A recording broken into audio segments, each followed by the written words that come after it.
y críticas. Resumirá el capítulo 23 del ensayo del texto de Marina Paz, con el objetivo de conocer la importancia del ensayo, enunciar su concepto, características y clases, dirigida a la licenciada Rosario Almea.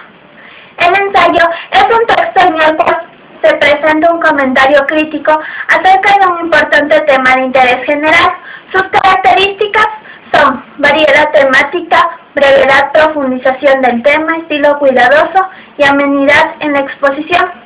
Las etapas para su elaboración comprenden selección de un tema, información completa, determinación de su estructura, esquema de ideas y redacción del texto.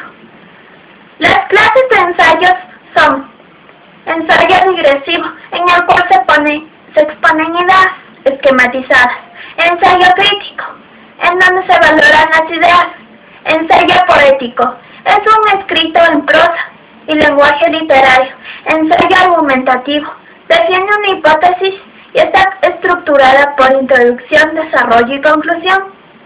Finalmente, el ensayo es un conjunto de ideas expuestas y analizadas por el autor, elaborado con un plan esquemático y un determinado tema.